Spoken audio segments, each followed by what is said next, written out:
Alrighty. Hi, everyone. Welcome to the fourth workshop in Afrowave virtual workshop series.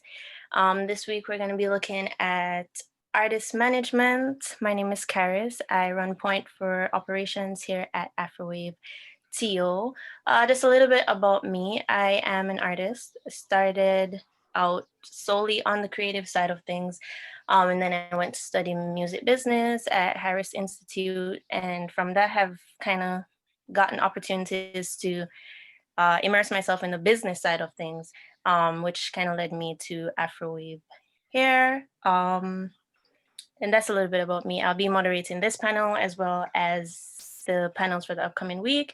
Just a little bit about Afrowave. I know if you've been on, you've heard this 100 times. But for those who aren't aware of what Afrowave is, it's a new music initiative that we started primarily for artists who operate within the genres of reggae, reggaeton, soca, dancehall, those genres that we term here culturally driven sounds. The whole initiative was started by Lexicon, who is a Toronto-based artist who does dancehall. A lot of people on, I think, will probably have heard about him at least once. So through his work and through trying to find resources for himself, he realized that there was this void of a lack of resources for artists within those genres and also representation for them on panel discussions and workshops. And so he wanted to bridge that gap, and that's how Afrowave was born. I want to thank everyone for joining on. And just to our attendees, feel free to ask questions throughout. We will have an official question and answer period at the end of the discussion around 7. So if you want to save your question till then, that's okay. Just click the Q&A button at the bottom of your screen and you can type your question there. But feel free to send in the chat as well. If it's something that's really pressing, we'll throw it out to the panelists and have them answer for you. So our panelists today are Katrina Lopez and Troy Harmon. I'm just gonna have them tell us a little bit about themselves. Their official bios are on the Eventbrite page if you do want to go for more information afterwards. So Katrina, do you want to start us off? Sure. My name is Katrina. I manage recording artists. I have my own company named Kayla Management. I manage Shawn Desman, an artist named TiKA, who some people may be familiar with. I also manage an artist in Spain named Sol Escobar, and Kayla Diamond, who's a pop artist. I'm originally from Nova Scotia, so I moved to Toronto to make it in the music biz, and I've been here ever since. Cool. Troy, your turn. Awesome. So hey guys, hey world, how everyone who's out there listening. My name is Troy Harmon. I am the general manager, CEO of X10 Entertainment. As you guys might know, right now I'm managing the artist Patrick, who's a downtown artist here in Toronto. He's moved out to Montreal now, as well as I'm a manager to a new artist that I'm working with, 1K Grizzy. He's another artist that we're working with on our platform right now at the moment. We've just signed a distribution deal with Coalition Music as being a 50-50 partnership that we're working with in regards to enhancing our company brand and our artists as well. Nice. Actually, I found out about X10 while I was at Harris through Remy. Yeah, through Remy, yes. Yeah. So that's that's our sales and marketing. Yeah. Right. All right. So I just want to start off by asking you how you got started in artist management, particularly. Anyone who's interested in going first? I could go first, no worries. So funny story is actually me and Patrick, we went to the same university. We played on the same basketball team, and he was kind of leaving the basketball thing behind, and he started wanting to become, following his music career, his path. So he had actually a big show at university, and I just went there and I came to go see him. And it was actually, it was crazy just to see his turnout. I was more so, I just went there for support. And then Patrick had came to me, on the ones, and he was like, hey, I'm looking for some management. So it was kind of like I just dove into the rabbit hole and kind of tried to figure out the whole artist management thing, right? It wasn't something that I was really keen or looking towards into doing, but we created a partnership, and here we are. We've been doing this for the past 7 years, just building our brand. Nice. So this is probably gonna predate a lot of people on this. So back in the day, there's a DJ crew called Baby Blue Sound Crew. Know them? Big, major. So my cousin was one of the members of Baby Blue Sound Crew. So and they had a hard time when they got signed to Universal, and they were doing their events and kind of stepping up their game, reaching the eastern Canada, because I was still living in Nova Scotia at the time. So I started by doing like promo and throwing parties. So I did the CD release parties for Baby Blue Sound Crew. Then I started bringing in other DJs to Nova Scotia, like starting from scratch, some other DJs from Montreal. And then I knew I wanted to get into management just because all the DJs I was working with were telling me I should get into it because I was pretty good at it. So I moved to Toronto to explore that.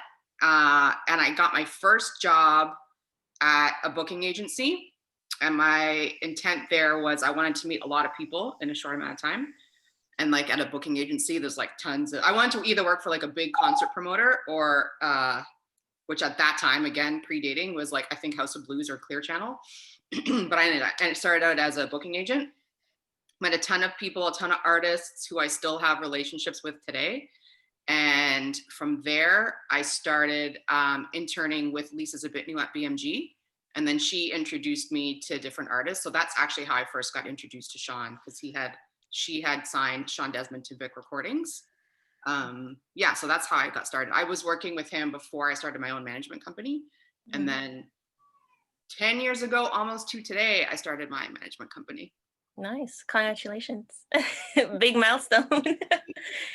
So the next question I do want to ask is, what does your role look like today? So, you told us about how you started, kind of what it looks like back then. What does your role look like today, especially in 2020 with all that's happened? Troy, do you want to go first? I could go first. No worries, no problem. So my day-to-day role is more so I'm overseeing stuff now, right? I'm not really in like the manager role anymore. We've built a team for our artists. So more so it's me following up, whether it would be with, Sean Thomas, our president, or Remy, our sales and marketing guy, or me reaching out to Patrick, once a week just to see where his head's at, or what's our next move in terms of our rollout for projects or information or where we want to push our brand and how to go about that, right? So it's a lot of like meetings day to day. I've kind of taken myself out of like the artistic approach now, and I'm more so just doing the management side of things, like just the day to day, the business, running through my team, just making sure that everything is running well in regards to that. And before your team, what did that look like before you were just overseeing things? Before it was like me sending out hundreds of emails, trying to get on websites, trying to get publishing, reaching out to maybe people that influencers, a lot of that. And I remember when I first started with Patrick, I probably sent out 100 emails to get him on his first blog, right? So I don't want to do none of that stuff anymore. That's why, so we have Remy. Remy takes care of all of that stuff. He's really good at what he does. And then he'll run it by me and say, hey, is this good? And I'll be like, yeah or nay. Okay, that makes sense for us. Let's move towards that. But yeah, at the start, it was very hands-on approach, making sure that I'd have to follow up with this person to get him a show. this person to get them on like a hip hop site or a blog. Yeah, so it was a lot of that at the start. I'm grateful for the team that I have for sure. Sounds good. Katrina. I mean, I think what's changed most for me just right now in like this 2020 where Twilight Zone we're living in, is like before live shows took up a lot of my time and definitely my entire summer. So like planning tours, festivals, showcasing festivals, travel, I mean, and just travel, international travel. So now I think because that huge revenue chunk is gone, we've been focusing mostly on brand partnerships and music sync placements. So like our shift has totally changed from like from a revenue standpoint. And it's the first time where all of my clients have music in market at the same time. So it's been a bit crazy because usually it's like there might be two of them might have something in market at the same time, or they might all have something in market but be at different, like at the end. Someone might be at the end of their cycle and someone might be at the beginning of the cycle. It just organically tends to work that way when there's other stuff happening, like live shows and festivals and travel and touring. But now, yeah, it's like, so I have found it more chaotic in terms of releases. And then also shooting video, trying to shoot everything in advance because like, so for one of my artists, we have a bunch of singles rolling out, but we weren't sure because of COVID what would be in second phase two, like what would be happening right now, which was, and I'm thankful that we did shoot everything. We basically shot everything when things opened up in August. So yeah, so just like trying to think ahead, trying to like navigate. I've also been focusing a lot on my international relationships with like, because I mean, we're right here on Zoom. Like that's my life right now. Yeah. My life is reality right now. But I have found like, even though I haven't been able to travel, because everyone is so much more open to Zoom. Yeah. Like I've actually really been able to nurture a lot of my international relationships because people are available and open to just hop on a Zoom. Whereas before, people would be like, hop on a Zoom. Why would I? Why? Skype? Yeah. Yeah. So how about you, Troy, for your team? Because we COVID and just like the time that we've been living in, I know that's changed a lot for a lot of people. Even for myself as an artist, I think being kind of stuck at home, having to rethink the way that you promote yourself and everything. What does the work for your team look like now? What are you focusing on during this time? To be honest, I know a lot of people might think that this is crazy, but I think COVID was like, one of the better things that happened to, our team and what's been going on, because right now, if you look at the game, most of the artists that are signed, where they make their money is off of touring and merch and getting out there, right? A record label probably owns maybe 80% of your masters, right? So we've been here right now just putting out music. We got a TikTok placement actually the other day. It was aired on the NBA finals. And we've done this by a company on our own. So we own our masters, we own our publishing, and that's very important for us now, right? So when we're delegating with a lot of calls, a lot of people are looking at us like, how are you guys able to do that right now in regards to that? And you're not signed to a major label, right? And that just comes with great teamwork in regards to our situation right now. We're so happy for Patrick that, he was able to do that. And we're still able to get most of the revenue share without, splitting with a label or a label walking us through that portal for like sync management, as Katrina said, because that's where most of the money is going to start to come from now until we get over this COVID situation, right? Where whether it's, like Netflix placements, commercials, these are where as an artist, you're going to want to get your music because, we're not able to tour as of yet, as well as I'm guessing, until those other major companies build a platform for like virtual touring, Mhm. You know, we're at this point right now where sync placement is it, right? You want to get brand partnership deals. That's what you want to do and build for your artists, right? Because at the end of the day, you know, sales is still out there, right? That's what exists, you know, in the music industry right now. It's not the touring aspect as much. So um day to day, that's all we're looking for right now is you know, we want to make sure that we're getting our songs as out as much, you know, sync placements as possible, major brands, because you know the pay is actually good. It's a great pay, and you know, that's very important to us for our artists right now at the moment, as well as artist development too.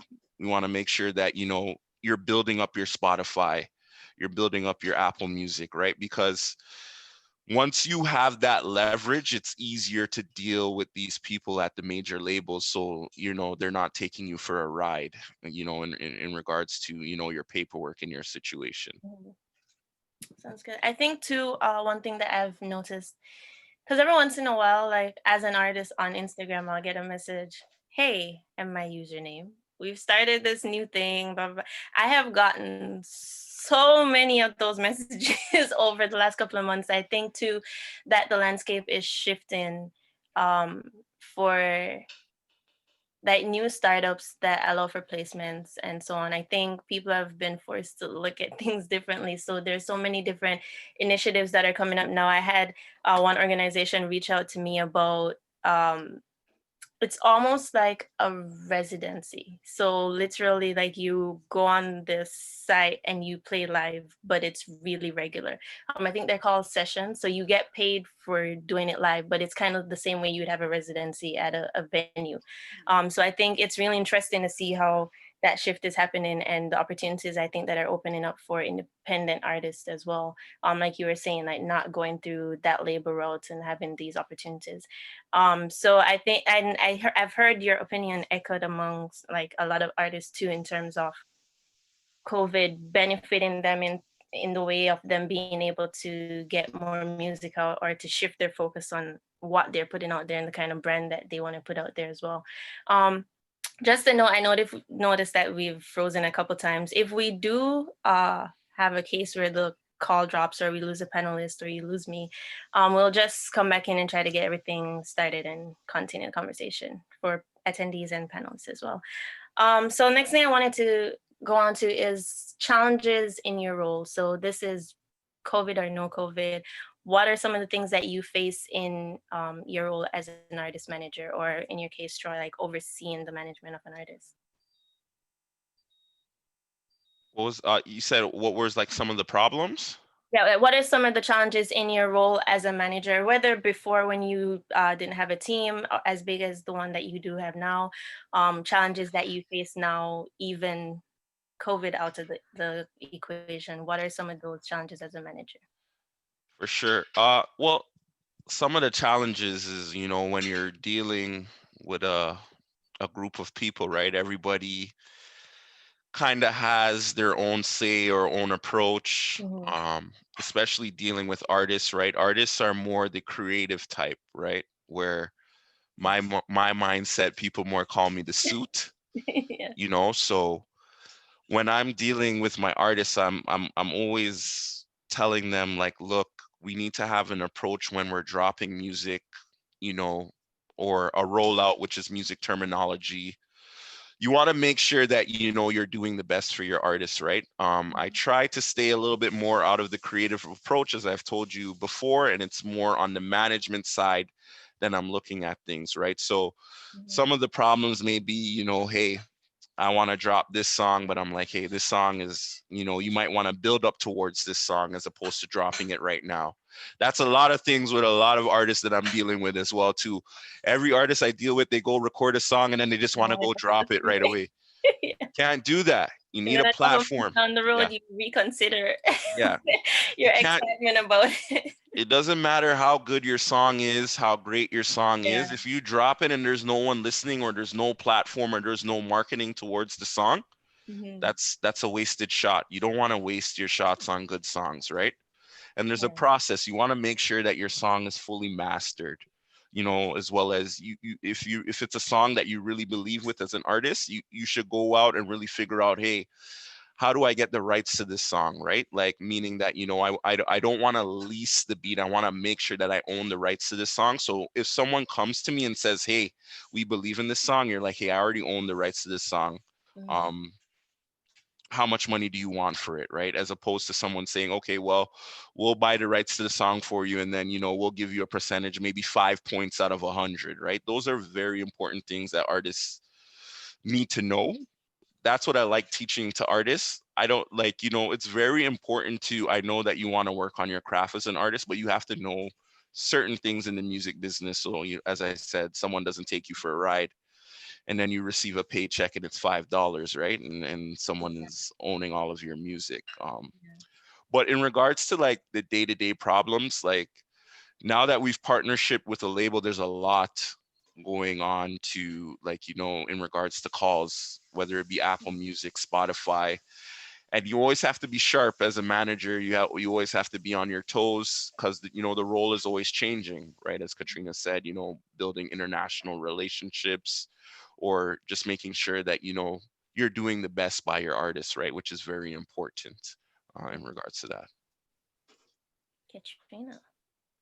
Yeah, I mean, I would echo everything that Troy just said in terms of having a strategy and artists and wanting to get something out now, right now, and how to build the strategy around it leading up to it.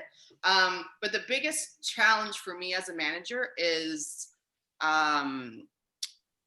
like not allowing my artists emotions, I guess, kind of like being a steady kind of rational, I don't know the right word to express this here.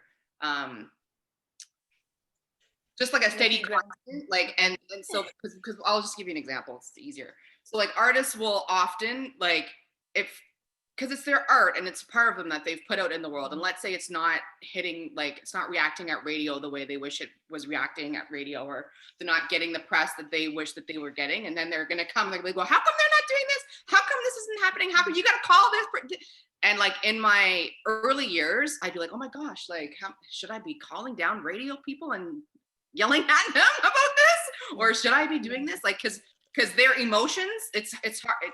Same with their excitement too, right? Like when things go well, it's easy to get caught up in their emotion too. But so the challenge for me has been to always be that like steady person that like can bring them down to like reality, and not fall into, not that their emotion like sweep up the whole team. And because it can happen, not even just to me. You have to, like, that shit can spread fast on a tour bus. Like when you're a bunch of people in a small place, like one person has an emotion and everyone else kind of, it's like, it just can catch, right? Which is great when it's a positive and you know, emotion that we're celebrating. But so it's something you really have to navigate well. I see that we do have a question. It's actually one of the questions that I will get to shortly. I'm just going to fix my lighting. So we will answer that in a few minutes, says Anonymous, but it's a question about managing yourself as an artist. So just letting that person know that we'll get to that shortly. So just playing off that, Troy, you did mention about owning rights and those opportunities that come along. You want to be able to have a smoother conversation. We have a saying amongst my music friends: the more you own, the more you earn. So I know we have a lot of independent artists on. Do you mind just briefly going into just kind of what that process looks like in terms of you creating something and then having that? For sure. So even not to just step back to the point where Katrina was talking about, a lot of you, like our artists, if you know who's listening here, yes, you guys jump the gun so quick. Even my artist 1K Grizzy, he just turned 20 years old. Sometimes I sign online and I'll see him drop a song and I'm like, buddy, what are you doing? We don't even have the marketing budget ready. We haven't even been able to get you on a blog placement, nothing like that. This is the steps that you have to take to actually really work a record, right? But I understand that you guys really love the music.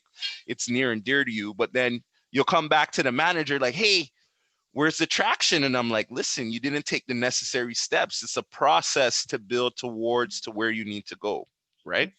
which is very important. Now,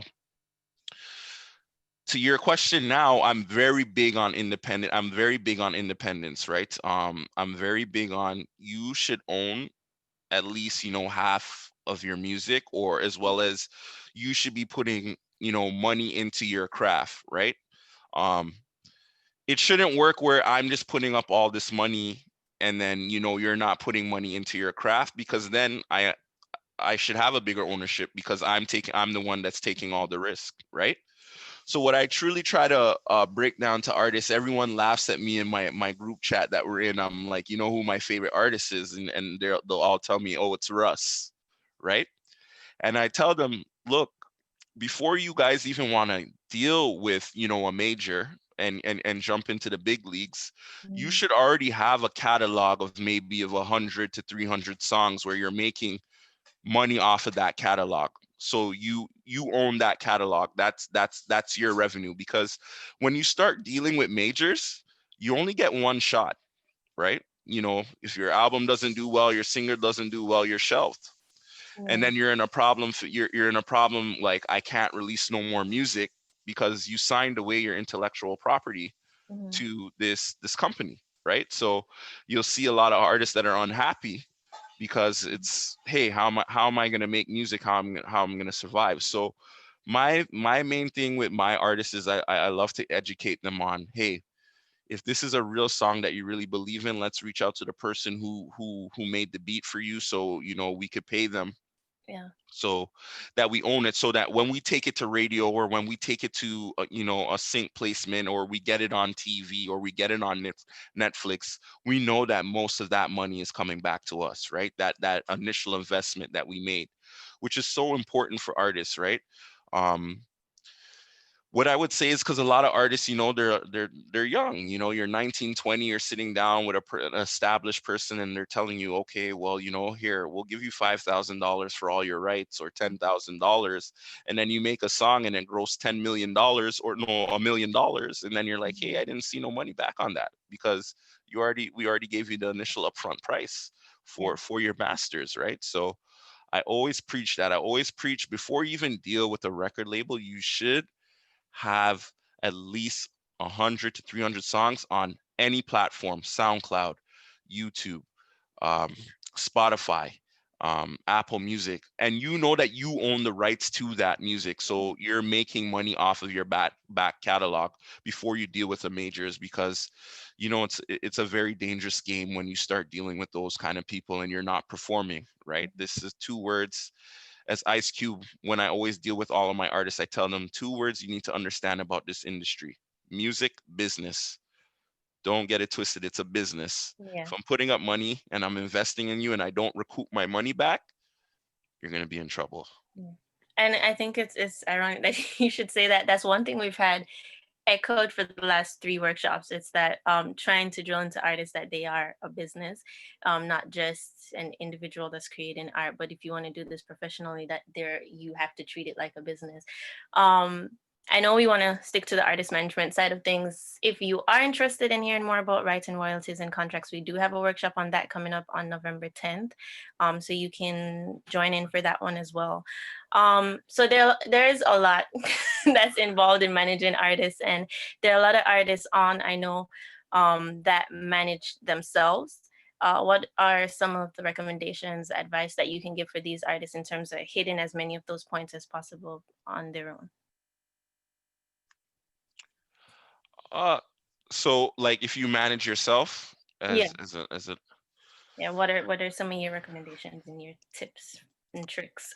um so the main thing about being an independent artist, what I would say is, remember, it's a do it yourself kind of approach, right? Hmm. So if you're an artist and you're managing yourself, main thing that's important is you need to have your database, right? Build your database for your connections, whether it's your video guy, it's your engineer, your master person. Like, build your own book of business, right? Um, I know that you could reach out to Spotify curators as well too to get on certain playlists and those things. Mhm. In the music industry, when you're an independent person, you want to build those connections, right? You want to build those lasting connections when you're dealing with people in your industry. It's very important to do that until you get to a point where you feel like, hey, I'm getting some traction here. Maybe I want to have someone take over the day to day, because it gets exhausting, right? Sending multiple emails out to people, dealing with a lot of rejection. You just want to focus on your craft, but you have to get to that certain point where you're able to reach out to someone maybe such as myself or Katrina. But I would say the main thing is build your database, and always make sure that you're reaching out to those connections. You never know who someone knows, which is very important. And you got to make sure that, you're always reaching out to different people, just to, walk you through different portals in this industry. It's very important. Katrina, any thoughts? Yeah, I would say, I mean, in addition to that, to automate as many things as you can, because if just you doing everything, you're gonna forget things and be overwhelmed. So even if it's just having your release strategy that you're consistently repeating, like obviously the marketing is gonna change, but like don't recreate the wheel every time. If you have like a strategy, if you have your timeline, you know that this is when you have to get this done, you know that and it helps your team. Like if you have, like Troy was saying, if you have your content creator, they know that this is when the videos drop, this is when the singles drop in, so they know that this is gonna have to come through the pipeline. Just automate as many things as you can. Sounds good. And Katrina, when I think this is a question that we did have posted, how does that begin for an artist in terms of seeking professional help with that? I've heard, oh, you shouldn't wait to be approached. I mean, you should wait to be approached, or people will approach you when you have enough noise going on, or buzz surrounding you. But then there's also been, when you get to a point, if you think you have something, but you're not managing the day to day, then feel free to reach out. What is your opinion on that for artists seeking management? I mean, I don't think you should wait for a manager to come to you, unless that's part of your strategy for some reason. I'm not going to knock someone's strategy, but I mean, I don't always know everything that's going on. I don't always know who doesn't have management. So I can't spend all of my time only like seeking art, unless there's like a gap in my roster. I'm usually not looking for talent. So like everyone, with the exception of Shawn, all the talent that I've signed since then has come to me. So like I'm totally open to people, and I think it's important to establish a relationship with a manager, like because just because you reach out to them doesn't mean they're going to sign you right away. But like now you're on my radar, so I'll when I see you doing things, I'll follow you on Instagram. I can see how you're like your work ethic. I can see the trajectory of your career. I can see how things are going. I think that's important because I think you don't want just any other manager as well. Like a manager has to be aligned with who you are and what your values are. So there needs to kind of be that period of time where you're both sort of getting to know what each other does and who each other is. So I personally think that starting off that relationship, like not too early. Like I think if you don't have any music, don't bother reaching out to me. Yeah. You'd be surprised how many people do this. They're not recorded, but I think a good gauge is that you have some releases, you have some traction, you're not sure how to level up your game, you have some revenue, you're probably not making a living as an artist yet, but like you do have some things that are generating revenue that someone can then take and make it bigger. I think if you're not in the stage yet where you're even generating revenue, then you probably don't need a manager yet. Troy, any thoughts? Yeah,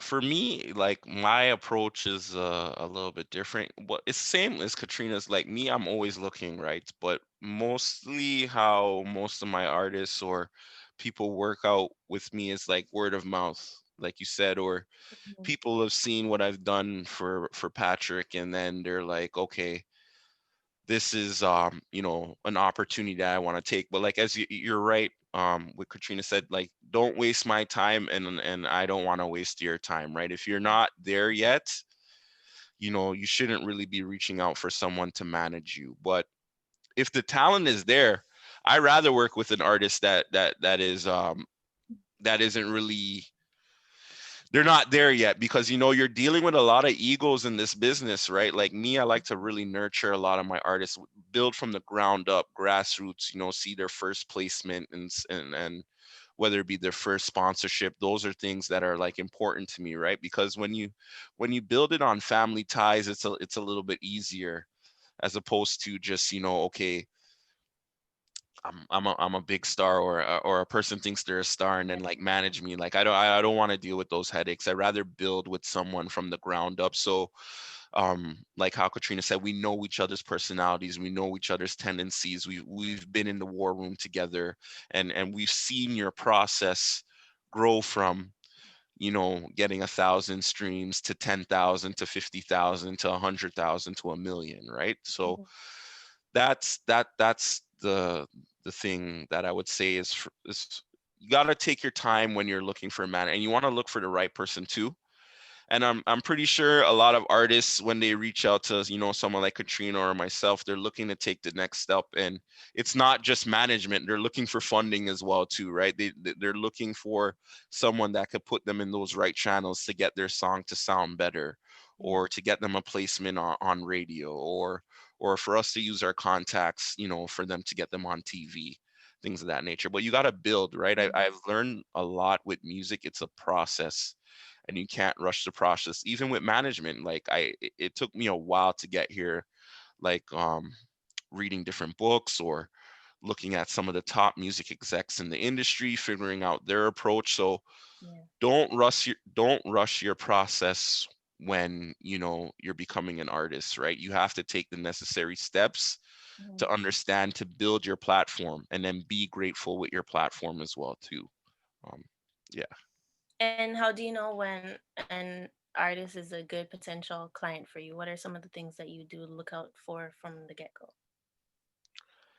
For me, to be honest with you, I just need the music to hit hard. If the music slaps, I don't care if you got 500 or 800 followers, I'll get you there, because the music is good, and we got a good network of people, right? That's the most important thing. But I gotta see as well too that you're investing into your craft, right? So whether it's, hey, I'm putting money up for studio time, which is very expensive. Um, I'm putting up money for blog placements. Um, I'm putting up money maybe to pay to get on a bigger platform to do a show. This shows me that you're serious and you want to put the work in to getting, where you need to go as an artist, right? I'm not just gonna work with someone because they tell me like, hey man, I'm dope, or my music is great. Like, no, I can't do that. You gotta really grind and put some hours into this, to building yourself up as an artist. Like, it's so important for that, because if you do get to that point, quickly, like a one hit wonder, or you haven't gone through the gauntlet of performing, in front of 50 to 5 people, when you get that main shot, when you're on a main platform and you don't perform, it's hard to come back from that, as an artist. Katrina, what about you? How do you know when someone's a good potential client for you? I mean, I think all of those things. I mean, talent is first and foremost. I think your work ethic is Hmm. probably right up there, because you can have all the talent, and if your work ethic isn't isn't there, then it's going to be a waste of both of our time. And then to Troy's point as well, that you're investing in yourself and your art. For me, your live show is really important. That might change. I don't know where we are in the world in terms of live Yeah. music, but thus far, that has been a huge part of my strategy and how I can sell an artist to a cold market, so like internationally. So live shows are like is really important to me. Um, and then just like values alignment, and like, do we have the same, like, I guess two things. One, like, do you have realistic expectations of the trajectory of your career. Like, how quickly do you think things will happen? Like, I'm all for having big dreams. I think you should have a big goal, but like, if you want to reach that goal in a month, then we're probably not going to be a good fit. Like, so what are your expectations? And then, yeah, I guess those are the main thing. And then, like I said, just values alignment, just that, like, where I always look at management, it's like a marriage. So like, I really have to like you, you have to like me, I have to kind of like the people in your world, like not all of them, but like, who's your, like, are you married? Do you have a significant other? Like, who is that person? Like, those things matter, because not who they are, but I just mean like, you become part of someone's family. And so that dynamic is important.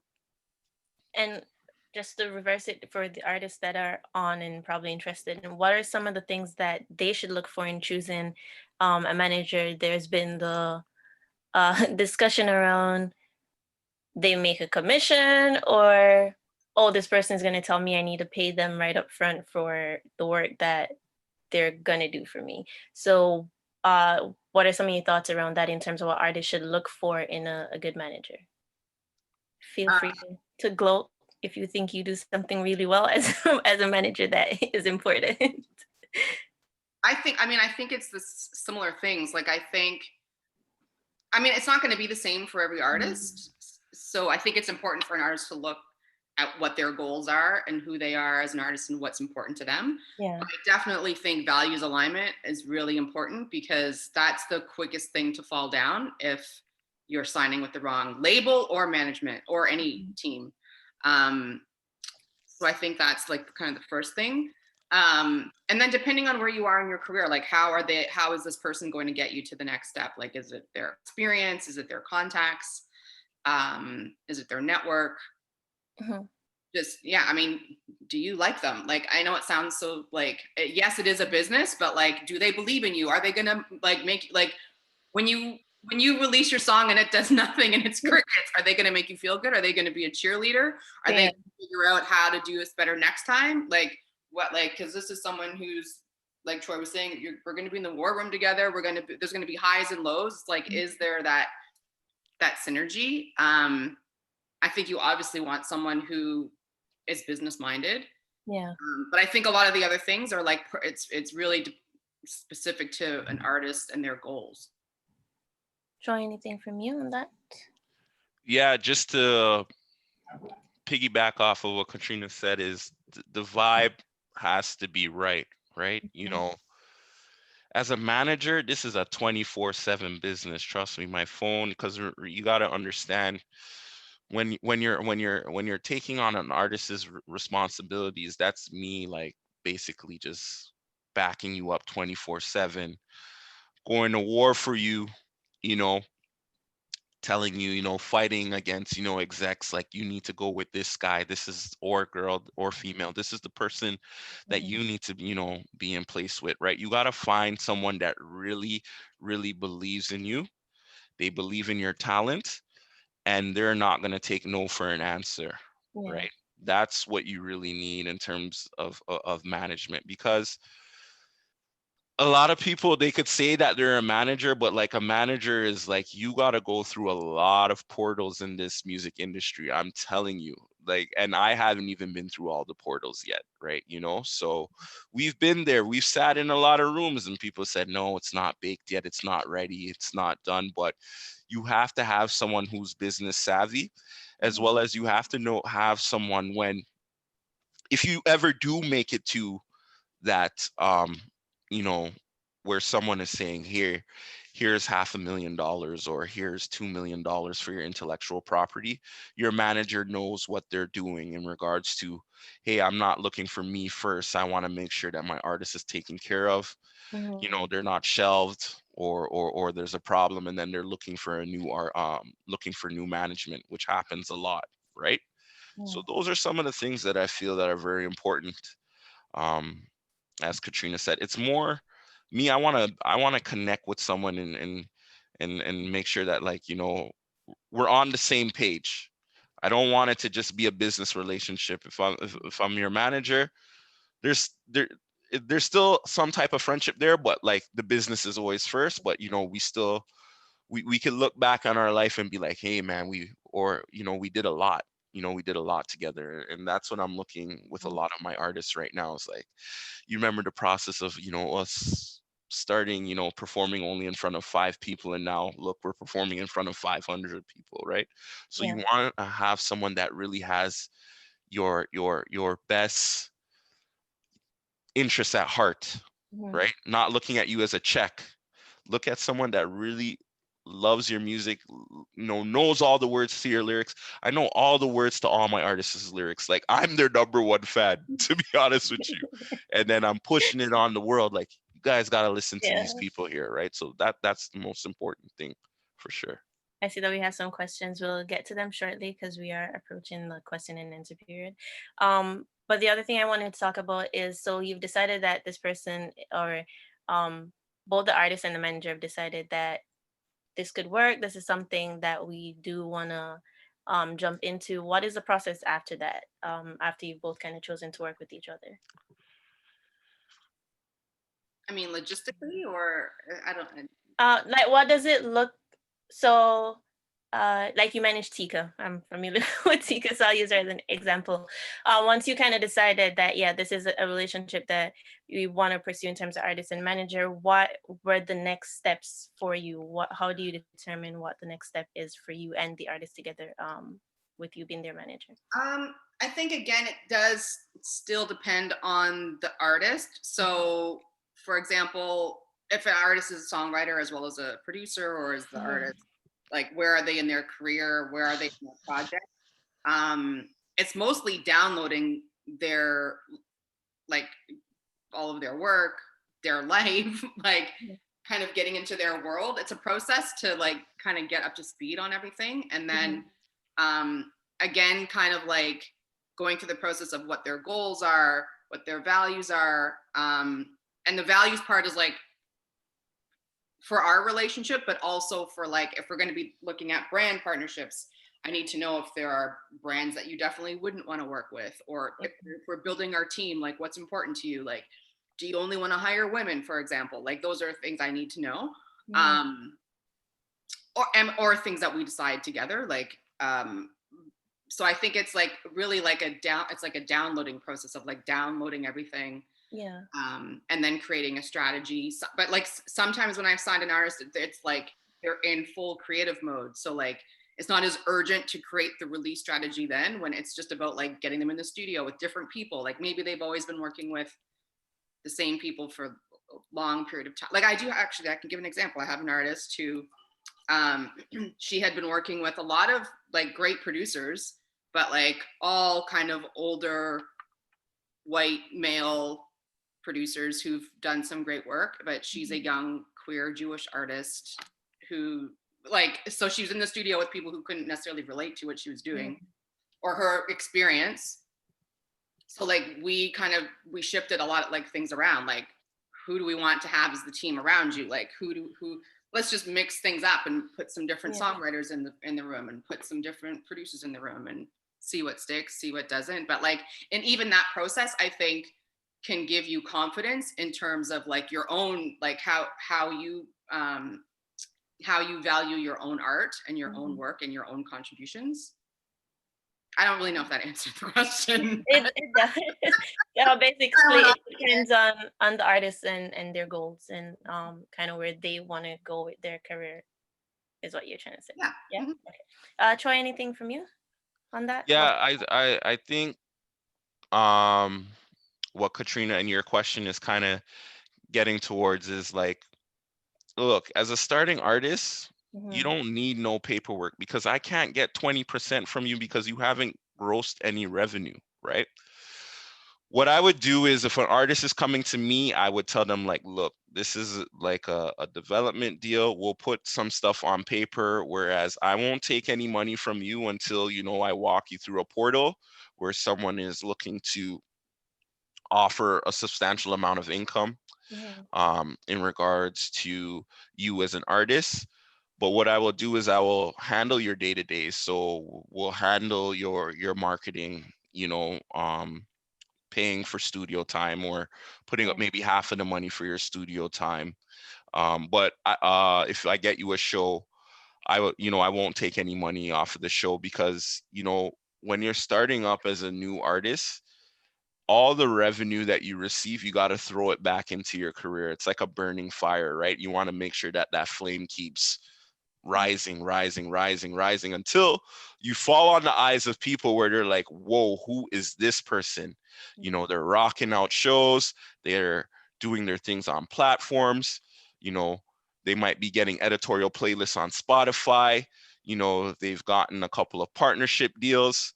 All right, now we want to take them and we feel that we could take them to the next level, right?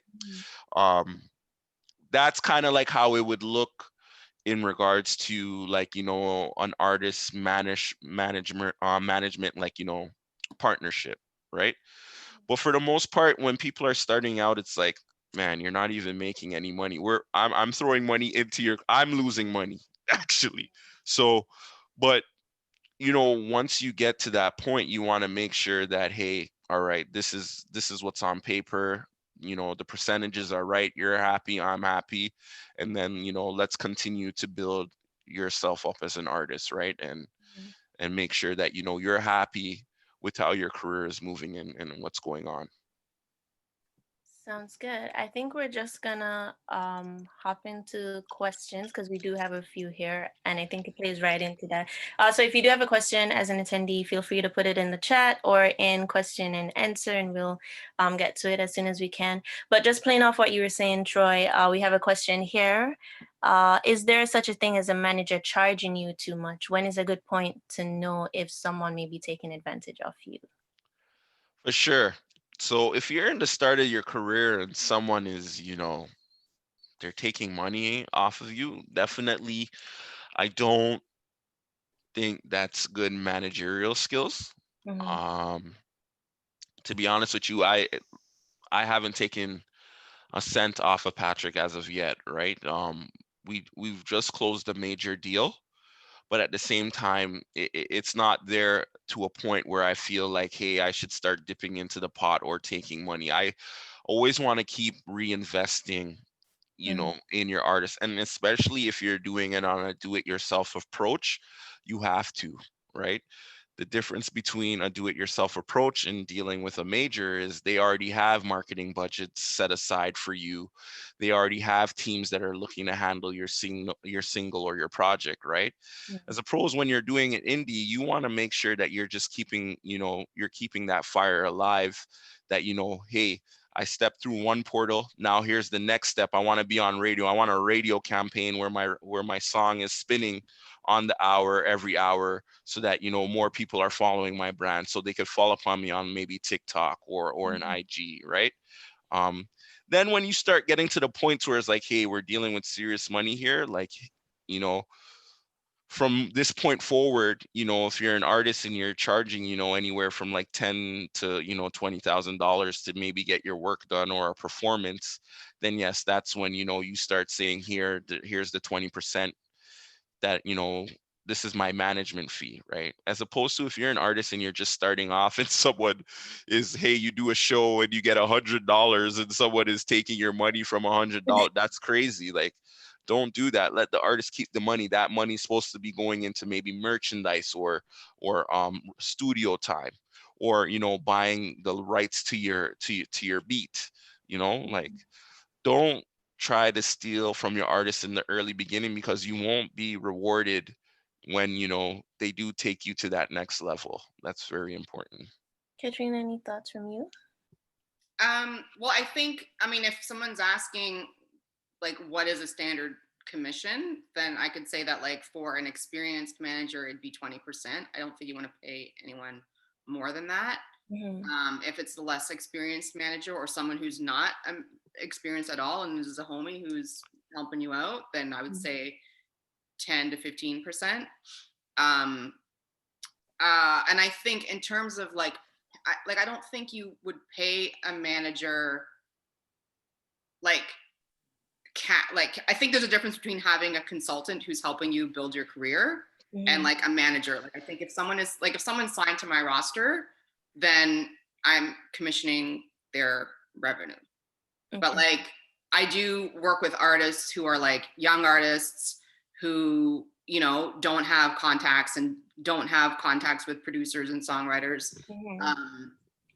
And we'll do like a couple months, like it could be 3 months, could be 6 months. We'll do like a term, we'll have specific goals, and they pay me for my expertise, and I can connect them with people that they wouldn't have access to because, for example, I can connect them with a producer that will do me a favor because they know that I'm putting them in the studio with Shawn or TiKA or somebody else. Not that it has to be that specific goal, like it's so I think there's a difference between like paying someone to help you with a specific service and a specific goal, but I do also think you have to be careful of who that person is. Like, it should be someone who's done it before. It shouldn't just be like, you know, someone just shows up one day and is like, hey, pay me, give me all this money and I'll make you a star. Like, no. So yes, in summary from both our panelists, to our attendee that asked that question, I think both our panelists are kind of getting at, if it's something where you guys have both decided that this is a relationship that you're going to be in going forward, then it's more for commission basis. So the manager makes money when you make money kind of thing. But if you are just taking someone on as a consultant, one-time thing or a short period thing, then it would just be determining what your goal is and what would be a suitable, use your instinct, use your gut, guys, a suitable. I think with on either side, you need to have clear objectives and clear benchmarks. So like whether it's a short-term agreement or a long-term agreement, like what are your goals? What's important to you? What do you guys have to achieve together to know that it's working? Yeah. So there you go for that question. I do have another one here. Katrina, maybe you're able to speak more directly to this. How would you go about approaching an artist overseas? So I'm assuming that Safia, you're probably from a management perspective. How would you approach an artist who's overseas? Well, to be honest, I was not intending to manage anyone overseas until COVID happened. Just because like you're so involved in someone's life and world, and like there's things you need to navigate, and I just thought I can't manage someone overseas. Like I don't know how I would do that. But a friend of mine is a Colombian artist, and she's living in Spain. And during COVID, she asked if I would manage her, and I'm like, I don't know if this is gonna, like, how would we do this? The time difference, the language barrier, like not the language barrier between her and I, but like she's a signed artist, but like the contracts are in Spanish. Like I can speak Spanish, but I can't speak like legalese. Yeah. And I'm like, is all of my correspondence gonna have to be in Spanish? Like, I just don't know if this is gonna be a good idea. But like, I don't know, COVID happened and it's just changed the way everyone works and the way everyone sees things. And like, now it's not like, I can't be there for my artists who are here. Like I have the same relationship with her that I have with, I mean, that's half true. Like I am on set when we were shooting videos here when Toronto opened back up. But other than that, my meetings with my clients here are like this. So it doesn't matter so much that, like I said, with Sol, she's in Spain and this is how we connect, and her label is in LA. So it's like, she was already sort of navigating that time difference. So I think for the person who asked the question, I think that what this person has going for them is that COVID has happened and it's no longer like this thing that's where someone would be like, what? I'm going to have a manager in Canada. Yeah. And I think, I mean, I know when I signed Sol, she was like really excited to have a manager in another country. Like she was like, oh my God, this is gonna be so good. You're gonna like message people and they're gonna listen. I guess there are advantages to that too, because you have access to another market. They probably wouldn't have had access to not being, an artist that you have as a Toronto based manager. So I think there's probably an advantage to that for her. Safia, did we answer your question? Hope we did. Okay, she said yes. So she's satisfied. Another question that I did have here, I guess this one is more hands-on.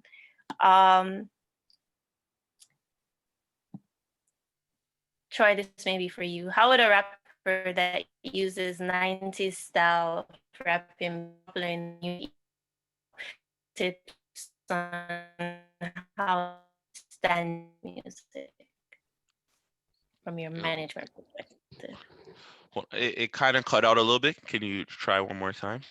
Let Oh me yeah, I see. just got a note saying my internet is unstable. Okay. But yeah, he's just asking, as a rapper that uses the 90s style of rapping, what are some of the tips for being popular in this new era of hip hop? So like a more hands-on, tangible Super tough question question. there. Super tough question. Whoever wrote that. I mean, look, if you want me to give you the real answer to that, I mean, 90s rap is very niche market. Like, it's not what the youth are looking for right now. We're in a auto-tune approach right now where guys are more singing on tracks. You know, the lyrics are important, but I feel that I haven't seen anyone really taking that approach. Maybe Corday. Maybe Corday is the last artist that I've seen that's blown out of a younger generation. But even Joey Badass is struggling too, right? Most of what people are listening to in terms of hip hop is more like a Little Baby, Young Thug, Gunna, these kind of guys approaches where they're more melodic and harmonizing on tracks, right? But what I would say is there's still a market for 90s sound, but in terms of maybe blowing up on a major platform or having like a Billboard hit, it probably not so as much. You're just going to kind of have to work with people that are more in tune to that sound, right? Where it would be more of a niche market kind of sound in regards to that. But in niche markets, there's still a lot of business, when you're dealing with that because people are still searching for that sound, right? But in terms of like a mainstream platform, I think that it's going to be very difficult to get there with a 90s approach. Okay. Hope that answered your question, Sammy. Okay, so we have one here. Prior to finding a manager, how important would it be to have an image for myself as an artist? Does a manager assist in helping an artist craft an image at all? Katrina, do you want to take this one on? Sure. I think a manager should be able to help you do that, but it Mhm. always originates from you. Yeah. So they can certainly help you hone it. Like that's something I love doing myself. Yeah. I love It's all the excitement.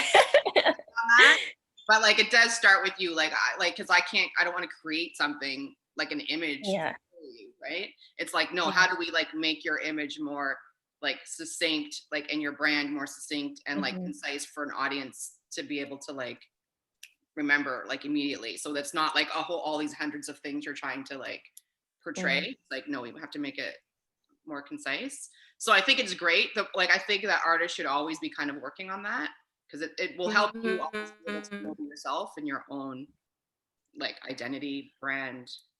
Doesn't have to be perfect, but yeah. Yeah. You just hit on two more points that we've had recurring in the last couple of workshops. Knowing yourself and knowing yourself, having a network, and treating yourself as a business. I think are the 3 points that have been recurring in every workshop. So for those attendees that are on now, you you may want to write that down somewhere. It seems to be part of the formula. Oh, we have an interesting question here. What would you say were some of your most memorable mistakes in the business? If you're okay with sharing, probably something that you learned from. Troy, do you want to start us off? Yeah, sure.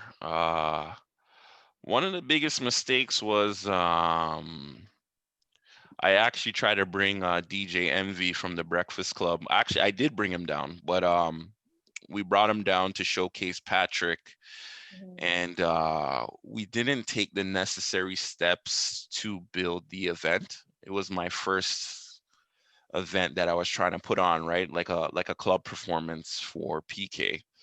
Well, I didn't know the logistics and the marketing behind all of it, right? Like the setting up a venue, doing radio promotion, maybe not doing it as fast as I tried to do it. I tried to pull it off like in a month. as opposed to I should have taken maybe 3 to 6 months to build the event up, just to make sure that I had the proper equipment in the venue. Um, as Katrina said, I should have had like a set target. Like, hey, I want maybe 400 people in the building, 500 people in the building. I have to build towards that in, the next 3 to 6 months to get that done. What are the marketing tools that I'm going to have to use for that? Facebook, IG, radio. Yeah. My costs going towards that. Artists that maybe have a platform that could help me with that approach to bring people out to the venue. All of those things are important, right? When you're trying to set up for success in the music business, you have to be very analytical, and you have to build towards like an event. Unless you're a superstar. If you're a superstar, you could tweet, hey, I'm here, and everybody's just gonna run and jump, right? But like when you're dealing with indie artists, it's not like that. It takes time, right? So you have to take a little bit more of a analytical approach to make sure that you're getting what you want to do out there, so that people can spread the word in regards to making sure that you have a successful event. Cool. Anything from you, Katrina? Yeah, I would say, I don't know if I would call it a mistake so much as a learning. Yeah. And, to not work with assholes. And I know that sounds probably simple, but I think it's easy sometimes to convince yourself that sometimes someone's going to give you an opportunity. And even though maybe they're not someone you like, or, because maybe you've heard they've done some shiesty things. But yeah, early in my career, when I started my company, I started it with Shawn, and we made it like, because we had worked with a lot of assholes, we were like, we're not going to work with any more assholes. Okay. And like, it seems like such an obvious thing, but like things happen. There's a great deal on the table from like, someone who's doing big things, or a label that's doing big things, but the person is like, not the person. It's hard. It's like, it comes back to values, where it's like, because we had made that line in the sand, we were like, no, but we're not going to do this because we know. And like, I think that having done it before, having like worked with assholes, like, I mean, I'm simplifying things, but like, we're like, no, it's just not worth it. Like, it's just not worth the carrot that they're dangling. It's just not worth it. Yeah. That's one. Okay. This person says, just a general question. What advice would you give for someone who's trying to make an impact in the industry, but may have uncontrollable barriers such as a physical disability? Interesting question. Anyone want to tackle that one? Sure. I mean, look, if you're good at what you do, someone is going to say, hey, I need to use you, right? If you can prove to a person like, hey, I could get this job done, whether I have a disability or not, I'm here to work hard. I'm here to help. For sure, I don't see any problem with that. The only thing that I look at when I work with someone is, hey, like, are you going to put in the work? Because any entrepreneur is like, this is not easy, right? You got to fight people to pay you. You got to run around. You got to make sure that, you know what you're doing with your artists. So like, if you're someone who's, say like, hey, I have a disability, but I know what I'm doing, I don't think that people are going to turn you down or look the other way. It's 2020 right now, you gotta we got to drop those narratives, of, oh, this person has something wrong with them, or this person's this color, or this person's a female. No, if you get the work done and you do the work in a good way, and you're good at your job, people are going to want to work with you, regardless the matter of the fact. There's going to be the oddball where a person might be like, hey, yeah, no, I don't, but you don't want to work with those people anyways. As Katrina said, that's an asshole, and that karma is coming to you, being that type of person, right? So I would say just, stick with it. It's not an easy industry to crack, guys, definitely not, but stick with it and keep working on your craft. Like, and you know, people will find you. I think too, especially like being in 2020 now, the industry has come a long way. In one of our previous workshops, we were talking about how uh, against the norm it was for a female to be a producer. And now we're in a place where there's so many females that are killing the producing game, have worked with really big artists, and that too was an uncontrollable barrier. So I think to our attendee that asked that question, I think you could also make it part of your story, and kind of use that to motivate people who may be facing the same thing. Because usually if you're facing something, there's someone else out there who's going through the same thing. So I think that too, just from people that I've seen kind of defy those barriers, that not just knowing yourself but accepting yourself and kind of making it a part of put yourself and your brand out there. Katrina, any thoughts from you on that? Yeah, I mean, I agree with everything that you said. That was very well said. I think that I mean, I would need a little bit more information, but I think sadly that for women and people of color, we all know that we have to be twice as good as everybody else. And I think that is the same for someone who has physical disability. That said, that's not to discourage you. That just means you keep working hard and surround yourself with good people, surround yourself with talented people. And I do think that it's definitely, like, to your point, in 2020, different than it was 5 years ago, 10 years ago, and longer. I don't want to, I just didn't want to make it seem like it's just all like, you know, rosy. And it's like, no, yes, there are more women producers now. And yes, there are a lot of things happening and changing, but we haven't, like, there's still a lot of work that needs to be done. And we're all of us here have to work twice as hard as everybody else. So I think that's true for this person who asked that question. Yeah, I think that's also a really good point that you hit on. Not because you know and accept yourself means that everybody's gonna know and accept you. I mean, even Beyonce has people that hate on her.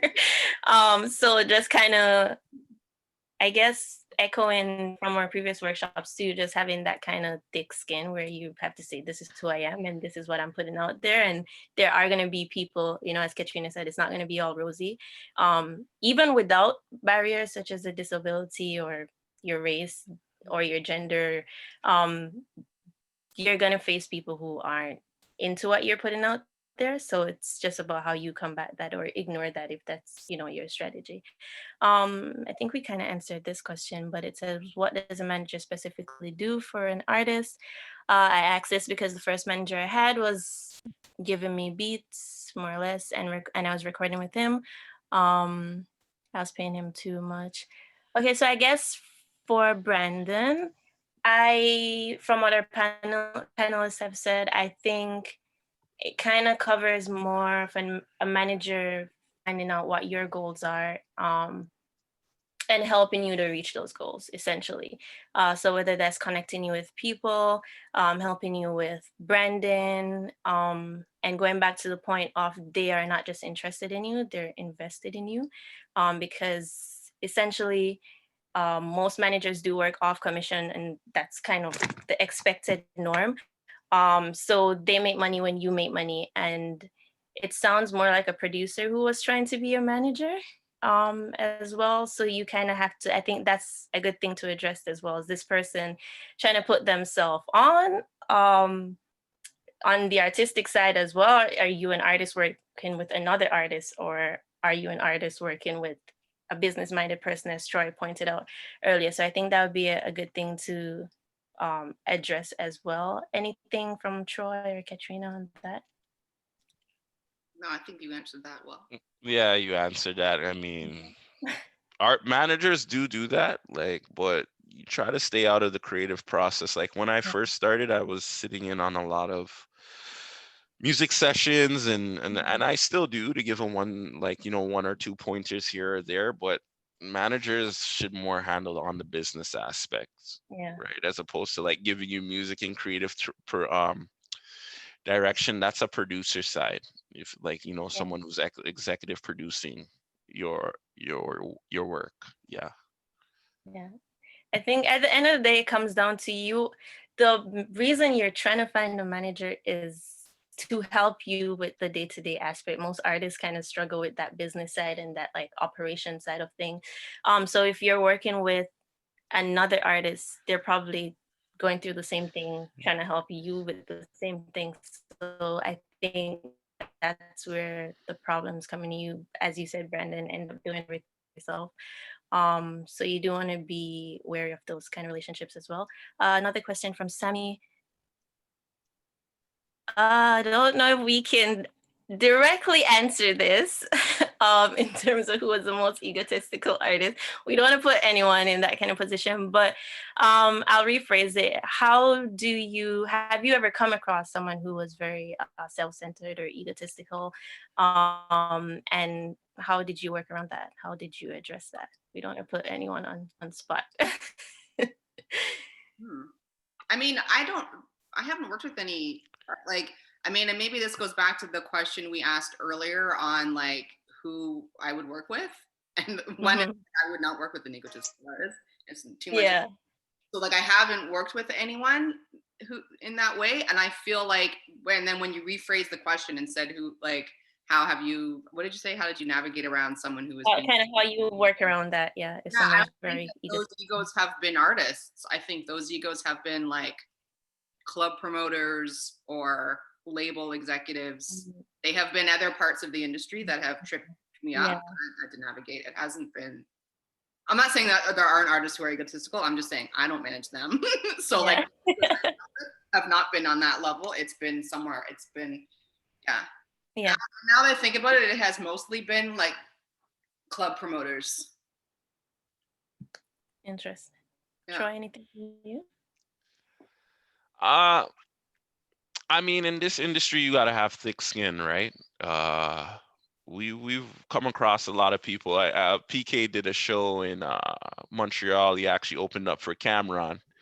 I wasn't there, but I was like, hey, I'm like PK, try to go and get a picture with Cameron in the back or whatever. And Cameron was like, I'm like, I know Cameron's not gonna do it just because like when you're dealing with artists, it's like I'd say when the camera's on, they have to have a certain kind of like persona, right? Like when you're dealing with artists, like I'm better than everybody, or you guys are coming here to see me on my platform, right? Mhm. So you're gonna deal with a lot of cocky people or confident people.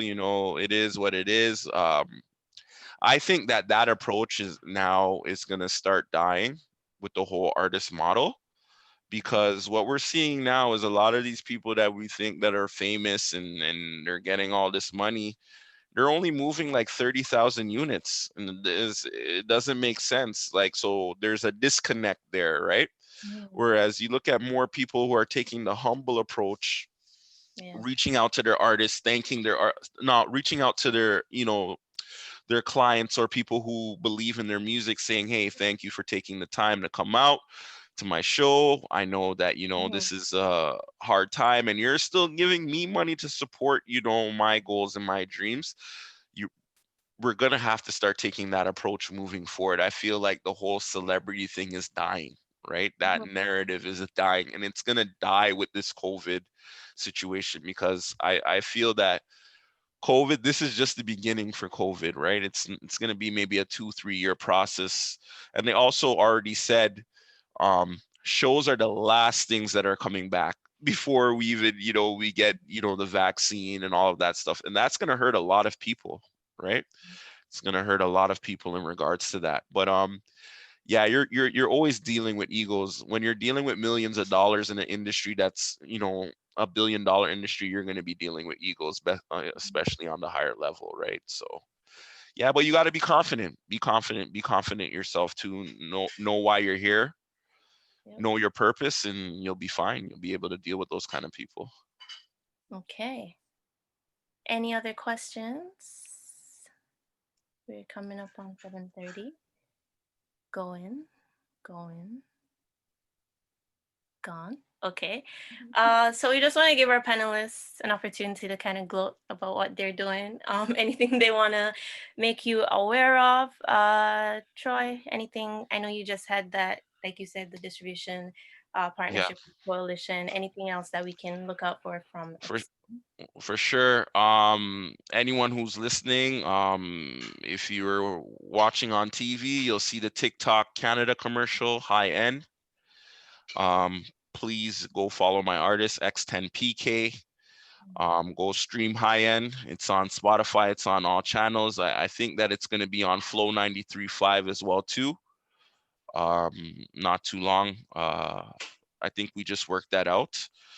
Also, my other artist, my up and coming artist, 1K Grizzy, we just dropped his EP, debut EP last month, called Hollywood Grizzy.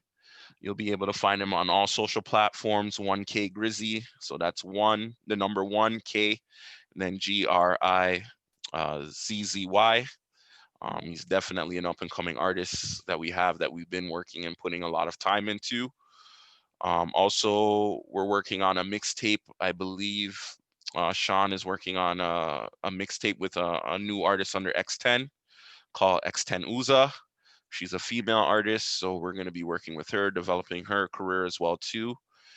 And that's it. That's the gist of the things that we got going on right now.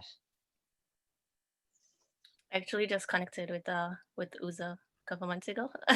So we Yeah, happened to there's a track that a friend and I did. Well, he made the track, I laid down some vocals, and then they ended up doing the cipher for Manifesto.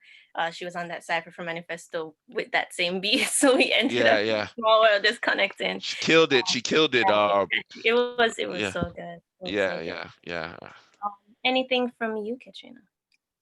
Yeah, so TiKA just dropped a single last week called Sideways, so people can check that out. And she'll be dropping another single next month because we're leading up to dropping her debut album in February. Nice. Kayla just dropped her single 2 weeks ago, and we have another single dropping next month as well. And same Mhm. thing, leading up to more music in the new year. And Shawn just recently started a new project with his best friend Tebe, who's a country artist. So they created this duo called Radio Club. So Mhm. they just dropped a single as well called Love Goes When It's Gone. Yeah, and then I just dropped their handles in the chat. Yeah. Um, If you mind just put in, I guess you too, Troy, your handles. They are on the poster that we posted, but I did see a question asking for social media handles, just so that people can kind of see what you guys are doing on social media. And for attendees, I'm about to put the Afrowave email. You can just email me at operations@afrowaveto.com. Um, for any questions about the workshop, I know our panelists may send me resources as well for you guys. So you can email me there if you wanted to have that. Okay. Let me Alrighty. see. Yeah. Katrina, I don't know if you wanted to, I guess because I'm aware of it as a Honey Jam alum. Your program, your classes that you had for artists. I know I've seen a yeah, couple of I have. talk about Well, I that. do have an online school, so Mhm. I have like a release strategy program for artists, and then I recently launched a branding course because like the first half of the release strategy course is branding anyways, but I just found so Mhm. many artists were going through it and really connecting with it and weren't necessarily ready to release. So I now have a branding course as well that people can just go through, and it really helps you identify your brand and your aesthetic and your identity and identify your values and all the things that we've been talking about. Yeah. Nice. Okay, so I think that's a good note to end it on. Next week, we will be speaking with Quincy. Find Quincy on Instagram, Quincy Morales, just on his journey as an independent artist, just some of the tips and tricks and lessons that he learned along the way to kind of help our attendees, start establishing that foundation to kind of gain the same success and buzz that he has. So I would love to see everyone there. The link is already up on Eventbrite, but it will be in our AfrowaveTO bio as well. And I'll just put that handle in here in case you didn't join from Instagram. Alrighty, thank you to our panelists. Thank you so much for all your information and knowledge that you've shared with us and your experience, and also the attendees. There is no event without you. It'd be really boring kind of just talking to ourselves. Yeah, yeah, Also, want to thank you, and thank you for being an engaging group as well. All right, everyone. yeah, Being a great host, and thanks. yeah. You. Great questions, everybody. Thank you so much. It was a pleasure meeting all you guys, and definitely, hopefully, once this COVID thing is done, we could just keep building the industry, in Toronto and Canada as well. So it's awesome. Alrighty, everyone. Have a good night. Thank you so much. All right, take care.